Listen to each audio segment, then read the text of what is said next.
अस्सलाम वालेकुम, how are you 10 class. अच्छा, आप लोगों के पेपर्स में बहुत थोड़े दिन रह गए, तो आज हम लोग अब आप लोगों के फर्स्ट पेयर जो चैप्टर नंबर 10 और चैप्टर नंबर 13 बॉन्ड्स वाले चैप्टर के साथ, आई थिंक 12 के साथ बॉन्ड्स वाले चैप्टर के साथ ओवरऑल ये पेयर बन रहा है। तो हम लोग इसके सारे लॉन्ग डिस्कस करेंगे और इसके अंदर से मेन शॉर्ट्स डिस्कस करेंगे। तो हम लोग जितनी कोशिश करेंगे कि हमारा चैप्टर जल्दी से जल्दी ये दोनों क्लोज हो जाए। अच्छा, सबसे पहले आप लोगों के पास अगर हम लोग डेफिनेशन डिस्कस करें कि सेलुलर रेस्पिरेशन की, तो ये यहाँ से शुरू हो रही है। सेलुलर रेस्पिरेशन एक ऐसा प्रोसेस है जिसके अंदर CH बॉन्ड जो कि फूड के अंदर होता है वो टूटता है ऑक्सीडेशन रिडक्शन रिएक्शन के जरिए। ऑक्सीडेशन रिडक्शन रिएक्शन एक ऐसा रिएक्शन है जिसके अंदर हमारे पास आयंस चेंज होते हैं, इलेक्ट्रॉन्स चेंज होते हैं स्पीशीज के दौरान, और एनर्जी जो है वो ट्रांसफॉर्म्ड हो जाती है ATP के अंदर। What is ATP? ATP इज एडीन ट्राइफॉस्फेट। ओके, उसके बाद आप लोगों के पास यहाँ पे आ रहा है टेकिंग इन ऑक्सीजन, और टेक करना ऑक्सीजन को अंदर और बाद में उसको बाहर निकालना कार्बन डाइऑक्साइड को। ये क्या है? एक टर्म है जिसको नाम है गैसियस एक्सचेंज। टर्म जो है ब्रीथिंग, ये यूज हो रही है प्रोसेस थ्रू विच एनिमल, जिसके जरिए एनिमल टेक करते हैं एयर को अपनी बॉडीज के अंदर ताकि वो ऑक्सीजन हासिल कर सके उससे, और बाद में अपने अंदर से क्या निकालते हैं? कार्बन डाइऑक्साइड को रिलीज करते हैं। ओके, इसको थोड़ा सा मैं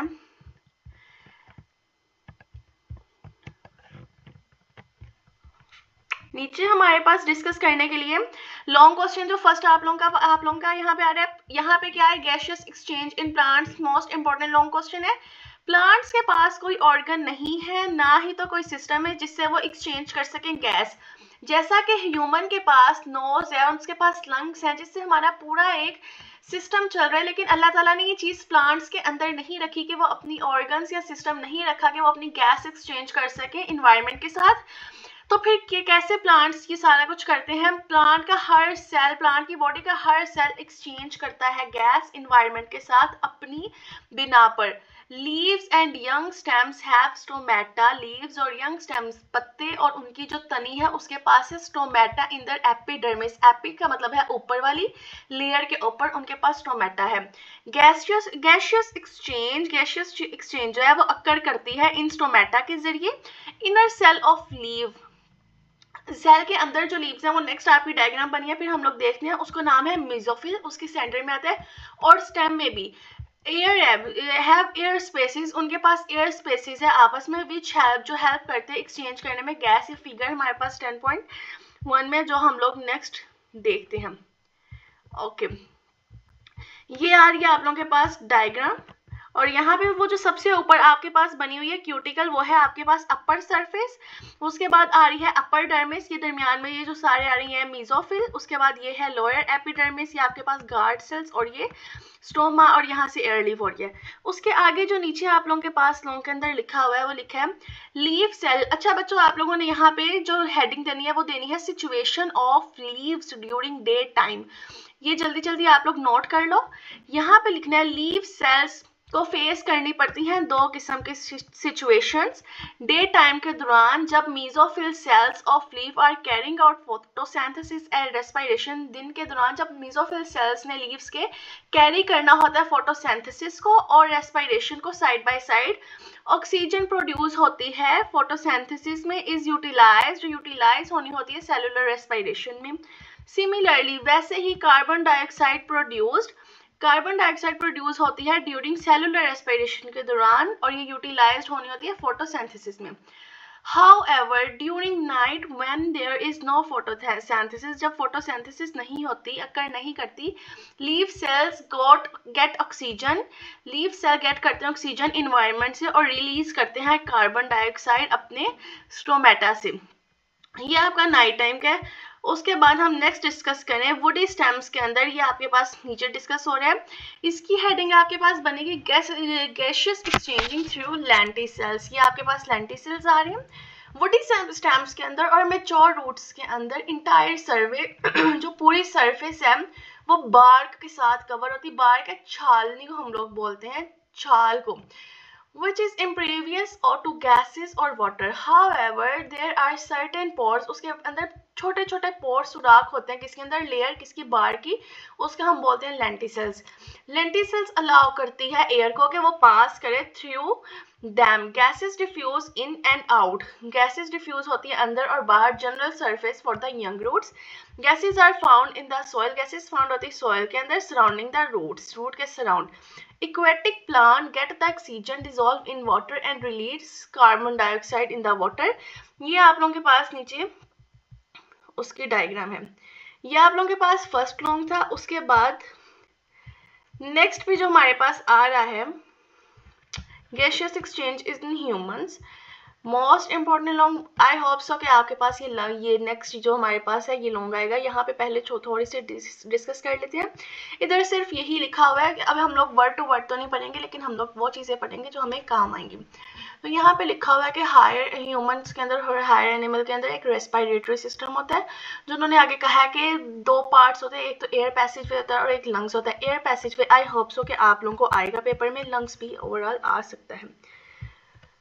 okay, this one is air पैसेजवे।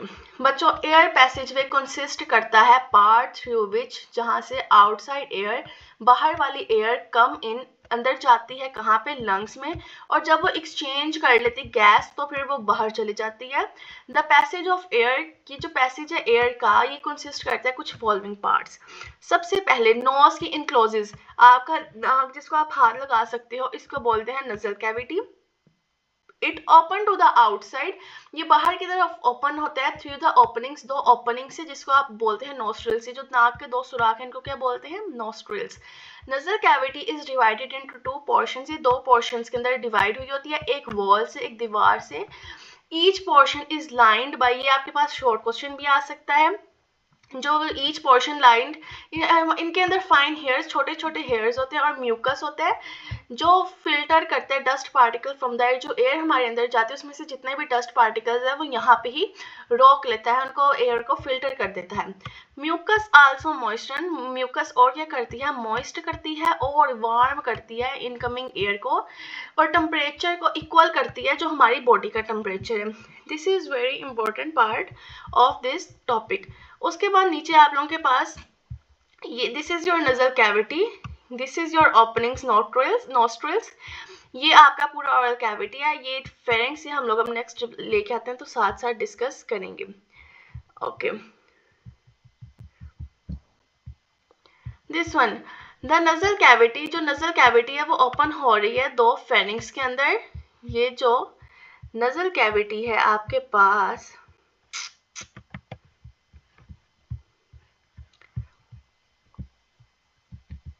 ये नजल कैविटी ये ओपन हो रही है आपके पास फेरिंग्स के अंदर, और उसके बाद उन्होंने क्या कहा है, by mean of two small opening, दो स्मॉल ओपनिंग हो रही हैं, जिनका मतलब जिनको क्या कहलाते हैं, इंटरनल नोस्ट्रिल्स। फेरिंग्स जो है ये मस्क्यूलर पैसेज है and is common to both, ये कॉमन होता है बोथ फूड एंड एयर, एक हवा की नाली होती है, खुराक की नाली होती है। ये extend to the opening of the oesophagus, एक जो खुराक की हमारे पास फूड की जो है वो जाके खुलती है एसोफेगस के अंदर, और जो एयर की है वो जाके खुलती है लेरिंग्स के अंदर। The air goes from the pharynx into the larynx, जो एयर है वो एसोफेगस में नहीं जाती, वो कहाँ पे जाती है, वो लेरिंग्स के अंदर जाती है। We know that glottis is a narrow opening at the floor of pharynx which leads into larynx। अब जो pharynx है और larynx है इनके दरमियान में है glottis। The larynx is a box, larynx एक बॉक्स है जो मेड बना हुआ है कार्टिलेज से, कार्टिलेज हमारे पास एक सॉफ्ट बोन होती है। इट इज प्रेजेंट, ये प्रेजेंट होता है बिटवीन फेरिंग्स, फेरिंग्स के और ट्रेकिया के। और लेरिंग्स हमारे पास वॉइस बॉक्स भी कहलाता है, ये भी शॉर्ट क्वेश्चन इंपॉर्टेंट है, यहाँ पे डिस्कस करें। यहाँ पे okay, this one is our pharynx, pharynx के बाद आ रहा है हमारे पास ग्लोटिस, ग्लोटिस के बाद आ रहा है ये ट्रैकिया, यानी फेरिंग्स और फेरिंग्स के लेरिंग्स और फेरिंग्स के दरमियान में आ रहा है ग्लोटिस, और उसके बाद आ रहा है फेरिंग्स और ट्रैकिया के दरमियान में ग्लोटिस। उसके बाद हम लोग अपना नेक्स्ट डिस्कस करें तो वो क्या है, वॉइस बॉक्स के बाद टू पेयर्स, दो पेयर किसके, फाइब्रस बॉन्ड्स के, इस तरह से दो पेयर किसके, फाइब्रस बॉन्ड के, वो क्या कहलाते हैं, vocal cord. Are stretched across the larynx, ये स्ट्रेच हुए होते हैं लेरिंग्स से अक्रॉस द वोकल कॉर्ड, ये वाइब्रेट होते हैं वोकल कॉर्ड जब एयर इनके पास से गुजरती है। दिस वाइब्रेशन प्रोड्यूस साउंड, और ये वाइब्रेशन क्या प्रोड्यूस करती है, साउंड करती है। Produce larynx continue to the trachea, larynx continue होता है ट्रैकिया के पास, जो which is also called the windpipe. Windpipe, let's pause. Okay, let's pause. This is your larynx and it is goes to the trachea. This one. Okay. और ये जो आपके पास है ये ट्रैकिया, ये क्या और कहलाता है, विंड पाइप। ये 12 सेंटीमीटर एक लॉन्ग ट्यूब है, 12 सेंटीमीटर ये एक लॉन्ग ट्यूब है। फ्रंट किसके, एसोफेगस के फ्रंट, यानी एसोफेगस एक है, उसके फ्रंट पे ये हमारे पास आते हैं। ये सी शेप, इसके ऊपर एक सी शेप कार्टिलेजिनस होती है रिंग्स, किसके ऊपर, ट्रैकिया के वॉल के ऊपर, या आप लोग कह सकते हो कि विंड पाइप के वॉल के ऊपर। The cartilage keep the trachea from collapsing even there is no air in it. इसकी क्या मदद करती है कि ये कोलैप्स ना करें, चाहे एयर हो या ना हो। उसके बाद नेक्स्ट पेज पे लिखा हुआ है, on entering the chest cavity the trachea divides. Trachea divide होते हैं स्मॉलर ट्यूब्स में, ये जो हम लोगों ने डिस्कस की थी। इस तरह से ये हमारे पास जा रहा है ट्रैकिया, और ये स्मॉलेस्ट 2 ट्यूब्स के अंदर ओपन होते हैं। ये क्या कहलाती हैं, ब्रोंकाई। सिंगुलर में बात करें तो bronchus. Bronchi also have cartilaginous plates in their walls, इसके पास भी कार्टिलेजिनस प्लेट्स होती हैं इसकी वॉल्स के अंदर। Each bronchus enter into the lung, ये दोनों लंग्स के अंदर एंटर होती हैं। ये लंग्स तो नहीं, किडनी ओवरऑल बन रही है, लेकिन आप लोग इसको लंग्स ही समझ लो। ओके, इस तरह से लंग्स समझ लो। ये each bronchus enter into lungs of the side and then divide into smaller bronchus, और बाद में स्मॉलर ब्रोंकस के अंदर डिवाइड हो जाती है।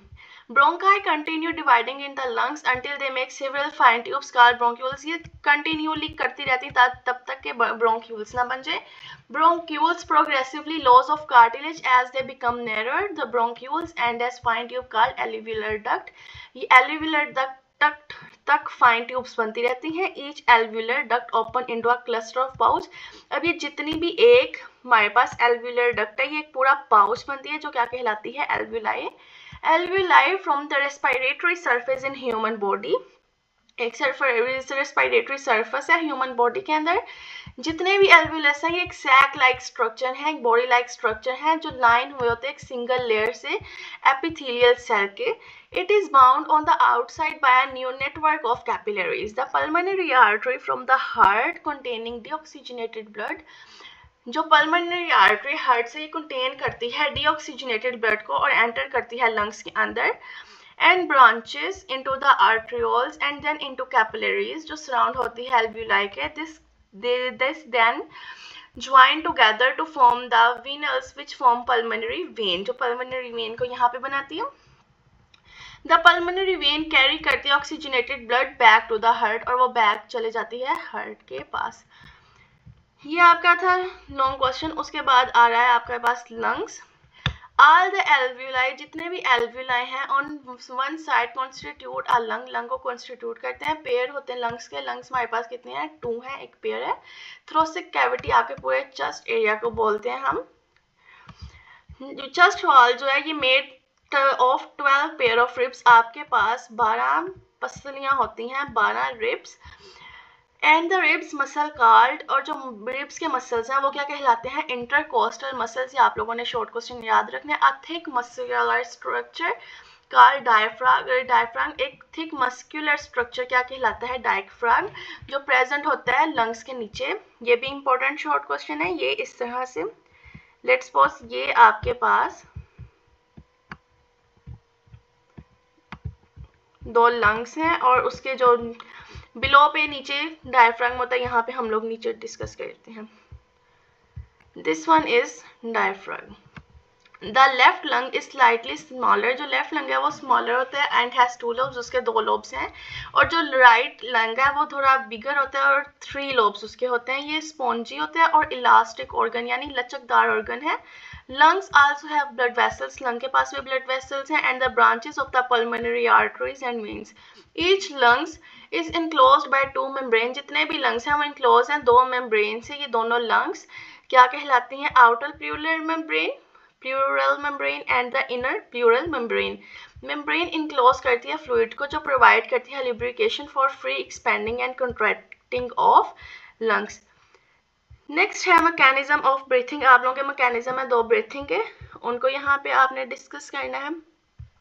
सबसे पहले जो आ रहा है वो है इंस्पायरेशन और इनहेलेशन. इनहेलेशन यानी सांस का अंदर लेके जाना. इंस्पायरेशन के दौरान जो रिब मसल्स है वो कॉन्ट्रैक्ट करते हैं, सिकुड़ जाते हैं, और जो रिब्स हैं ये क्या करती है? रेज हो जाती हैं, ये थोड़ी ऊपर चले जाती हैं. एट द सेम टाइम इसी टाइम पे डोम शेप डायफ्राम बन जाता है, कॉन्ट्रैक्ट होता है और लोअर हो जाता है. The movement increase the area of thoracic cavity. ये थोरेसिक कैविटी का इंक्रीज एरिया बढ़ाती है, जो रिड्यूस करता है, कम करता है प्रेशर लंग्स का. एज अ रिजल्ट इसके रिजल्ट में क्या होता है? लंग्स जो है एक्सपैंड करते हैं और जो एयर प्रेशर है इसके दरमियान डिक्रीज हो जाता है.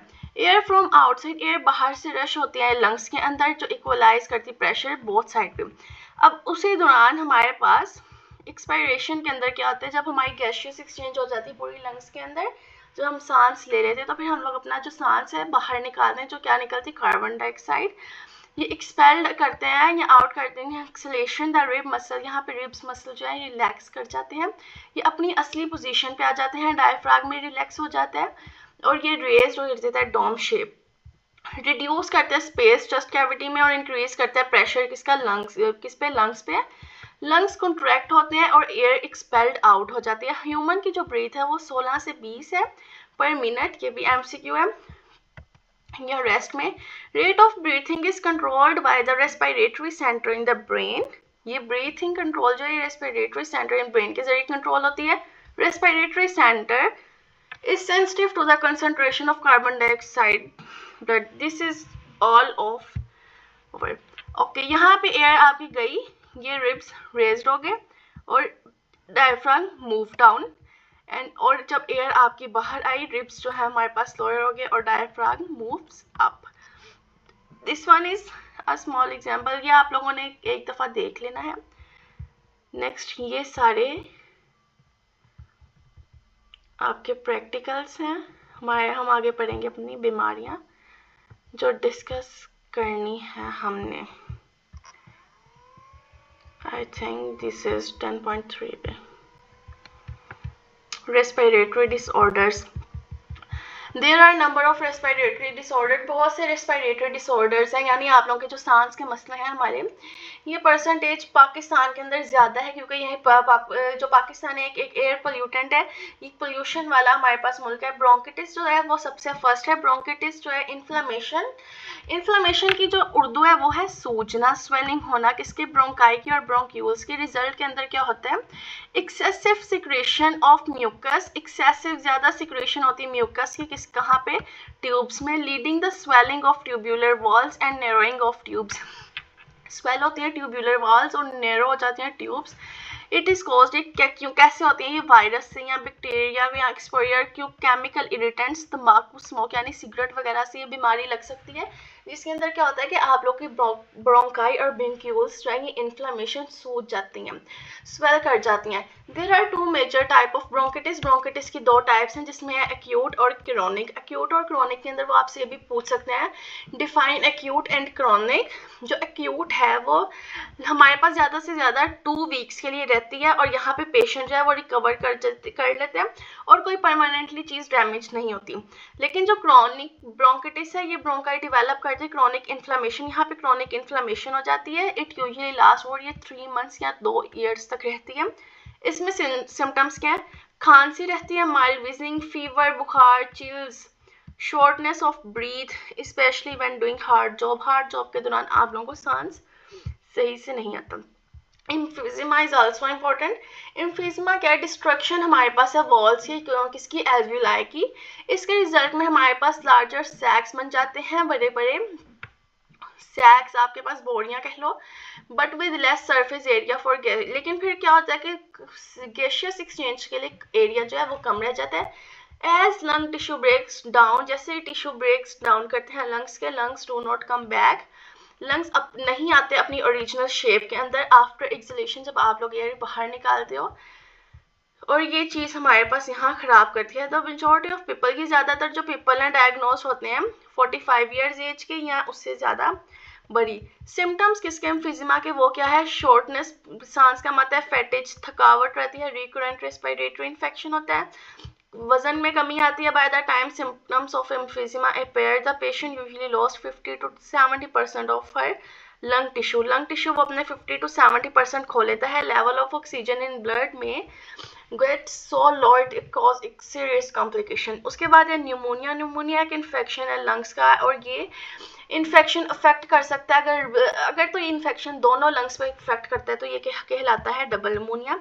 ये बहुत कॉमन एक डिजीज है, ये बैक्टीरियम है स्ट्रेप्टोकोकस और निमोनिया। जो उन्होंने कहा है कि जो मोस्ट कॉमन कॉज है निमोनिया का वो है बैक्टीरियम, स्ट्रेप्टोकोकस और निमोनिया। सम वायरल इन्फ्लुएंजा वायरस जिसमें आ रहे हैं एंड फंगल इन्फेक्शन में आल्सो, जिसकी वजह से आल्सो लीड टू करते हैं pneumonia. When the causative organism enter the, जब कोई causative organism enter होता है alveoli के अंदर, they settle there, वो वहाँ पे settle करता है और grow हो जाता है in number they break the lung tissue, या lung tissue को तोड़ता है और area become filled with fluid and pus, और area जो है वो fluid और pus से भर जाता है। सिम्टम्स किसके निमोनिया के, क्या इसमें आता है cold that is followed by a high fever, तेज बुखार, शिवरिंग, जिस्म का कांपना, एंड अ कफ, खांसी विद स्प्यूटम प्रोडक्शन, पेशेंट में become short of breath, patient skin colour में चेंज हो जाता है और डस्की और पर्पलिश कलर आ जाता है। इट इज़ ड्यू टू, ये क्यों होता है, क्योंकि poor oxygenation of blood. Vaccines भी अवेलेबल है निमोनिया के प्रिवेंट के लिए, जिसके अंदर निमोनिया आ रहा है, एंटीबायोटिक्स भी इसके ट्रीटमेंट के लिए यूज़ होती है। I hope so. This is last one, asthma. Asthma एक allergic form है in which there is inflammation. इसके अंदर क्या होता है, सूजना होता है किसका, ब्रोंकाई का, ज़्यादा म्यूकस प्रोडक्शन होती है और नैरोइंग तंग हो जाते हैं एयरवेज। एस्थमा के अंदर पेशेंट्स जो हैं the bronchi and bronchioles become sensitive हो जाती हैं और एलर्जेंस, आपके पास एलर्जी कॉज होती है डिफरेंट किस्म की, कईयों की डस्ट की हो जाती है, कईयों की स्मोक की, कईयों को परफ्यूम से एलर्जी होती है, कईयों के पॉलन्स, ये एस्थमा के अंदर आता है। When exposed to any of such allergens, the sensitive airways show immediate and excessive response to constriction. In this condition, the patient feel difficult in breathing. यानी जो एस्थमा जिनको हुआ होता है, जब उनके पास ये डस्ट या स्मोक या परफ्यूम्स या कोई भी चीज़ इस तरह की करो तो उनका सांस लेना मुश्किल हो जाता है, यानी वो ड्रामेबाजी नहीं करते, ये एक रियलिटी है। जिनको एलर्जी हो, the symptoms of asthma vary from person to person, या पर्सन टू पर्सन मुख्तलिफ होते हैं इसके सिम्टम्स। और उसके बाद कह रहे हैं मेजर सिम्टम जो है वो इंक्लूड है shortness of breath specially with excretion और एट नाइट, विस्लिंग साउंड यानी सीटियों वाले साउंड जब ब्रीथ बाहर, सांस बाहर आते हैं, कफ, खांसी और चेस्ट की टाइटनेस फील होना। The chemical with ability to dilate the bronchi and bronchioles are used in the treatment of asthma. Such medicine is given from inhaler दिया जाता है इसमें। लास्ट वन जो है वो है लंग कैंसर। लंग कैंसर एक डिजीज है जिसके अंदर अनकंट्रोल्ड सेल डिवीजन होती है टिश्यू की, लंग्स के अंदर सेल्स कंटिन्यू कर रहता है, डिवाइड करता है, बिल्कुल ना तो कोई कंट्रोल करता है और ट्यूमर्स बन जाते हैं। सेलुलर ग्रोथ में also invade adjacent tissues beyond the lungs. इसमें मोस्ट कॉमन सिम्टम्स है शॉर्टनेस होना ब्रीथ का, कफिंग, खांसी और वेट लॉस, वेट में कमी। लंग कैंसर एक कॉमन कॉज है कैंसर का जिसमें हमारे पास डेथ्स होती हैं और डिस्पेंसिबल है 1.3 million death world wide annually. Okay, The main causes of any cancer include carcinogens such as those in cigarette smoke, ionizing radiation and viral infection. Smoking एक main cause है lung cancer का। Risk of lung cancer is significantly lower in non smokers. हमारे पास non smokers के अंदर भी ये cause चला जाता है। Cigarette smoke contain over 50 noun carry carcinogens. Passive smoking ही होती है, अगर कोई सिगरेट आपके पास पी रहा है लेकिन जो सूंघ रहा है वो क्या कर रहा है, पैसिव स्मोकिंग कर रहा है। इनहेल करना किसको, स्मोक को फ्रॉम एन अदर स्मोकिंग, किसी और की स्मोकिंग से इनहेल करना, ये क्या कहलाता है, पैसिव स्मोकिंग। ये is also a cause of lung cancer, ये भी लंग कैंसर का बाइस बनता है। Smoke from burning end of a cigarette is more dangerous than the smoke from the filter end. ठीक है, एलिमिनेटिंग तंबाकू smoking is a primary goal of prevention of lung cancer. World Health Organization has called for government, जो World Health WHO है, उन्होंने कहा है government से कि तंबाकू को स्टॉप करवाएं और प्रिवेंट करें, बचा सके अपनी यंग जनरेशन को किससे, स्मोकिंग से। बैड इफेक्ट किसका, स्मोकिंग का। स्मोकिंग एक हार्मफुल है क्योंकि इसके अंदर केमिकल्स हैं, सिगरेट है, स्मोक है, तंबाकू स्मोक कंटेन करती है 4000 मुख्तलिफ केमिकल्स, जिसके अंदर से 50 जो है वो कार्सिनोजेंस हैं और बहुत ज़्यादा जो दूसरे वो हैं पॉइजनस यानी जहरीले हैं। बहुत से लोग सोचते हैं lung cancer is only smoking related disease, किस बहुत लोग सोचते हैं कि सिर्फ स्मोकिंग रिलेटेड डिजीज है। It is the number of one cause of death among smokers, but it is not right. Cigarette smoke affect the body from head to toe. ये head to toe effect करती है। Smokers have much higher risk of developing a number of life-threatening disease. If a person stops smoking, the chance to develop cancer decreases as the damage to lung is repaired and contaminant particular. Okay, nicotine आप लोग एक याद कर लो। What is nicotine? Nicotine एक powerful poison है and was widely used and insecticide in the past. When inhaled through tobacco smoking, it reaches over circulatory system and not only hardens of the wall, the arteries. Okay, यहाँ पे ये आप लोगों के normal lungs उन्होंने ऊपर दिखाए हैं और ये दूसरे जो हैं वो स्मोकर लंग्स हैं। स्मोकिंग जो है ये इफेक्ट करती है, यही सारा कुछ लिखा हुआ है और तो कुछ नहीं लिखा हुआ, ये आप लोगों ने याद कर लेना है।